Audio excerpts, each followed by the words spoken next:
Anisany mampiavaka ny Madagasikara ny fananan'ireo arenan-dranomasina maro isan-karazany izay mampitombo ny lazany sy ny toe-karena ao aminy. Ny akamaroan'ny mpanjifa vahiny ohatra dia tena mankafy izany noho ny hatsaran'ny kalitaon'ireny vokatra eto amintsika ireny. Antoka azona izany ny fisian'ny sampan-draharaha misahana ny fanaraha-mason'ny fahasalaman'ny biby anaty rano ary ny kalitaon'ireo vokatra ireo na ny ASH Autorité Sanitaire Halieutique. Ny antom-pisian'ny Autorité Sanitaire Halieutique zany dia mandrindra ny miainga avy any amin'ny famokarana, mandalo ao amin'ny usine ka hatrany amin'ny fanondranana ny kalitaon'ny entana izay ahondrana sy mety hoanina eto an-toerana koa. Dia 2007 nandalo ny auditeur dia nahazo ny fankatoavana. Mitaky fandrindrana sy fahaiza-manao arak'izany ny fanaraha-maso ireny vokatra ireny. Hatreto dia mbola mahafay izany andraikiny izany ity sampan-draharaha ity.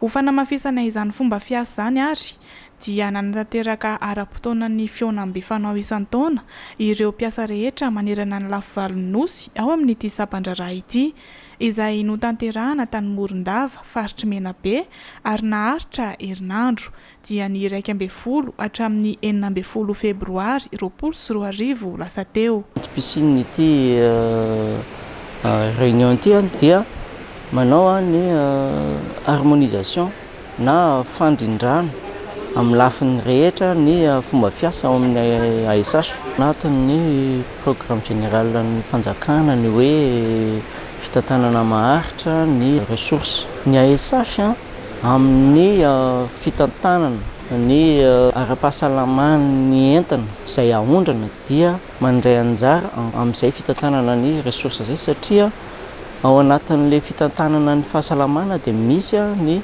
fitantanana ny hoe karazana entana ohatr'izao dia tsy azo ahondrana. Izahay mametra an'izay hoe ty ressource ty dia tsy mahazo mandeha miondrana satria tsy ara-pahasalamana na tsy eken'ny lalàna iraisam-pirenena ny fanondranana azy. Anisan'ny firenena voalohany nanao ny système trace, izany hoe certification en ligne ny ASH. Miainga zany ny entana avy any amin'ny district anankiray misy trace iny miditra any anaty usine anankiray misy trace iny mivoaka ao iny dia manondrana makany ivelany dia mazava tsara ny fandehan'izay entana izay.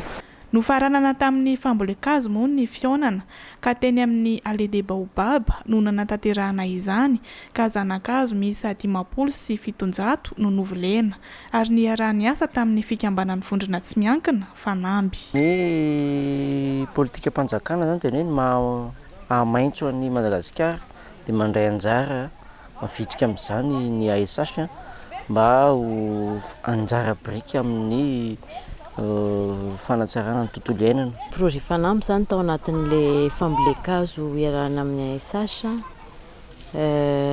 nanolotra n'le zanak'hazo moa zany voalohany indrindra dia fiara-mientana amin'le famerenana ny Madagasikara ho maintso amin'ny mahasita hoe monument naturel manko ny Allée des Baobabs.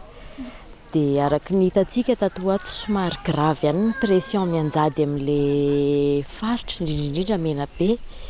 Dia ao anatin'le politique nationale izay nanapa-kevitra ny ONG Fihaonam miaraka amin'ny DRED moa zany sy ny appui an'ny MED hanao restauration forestière maro.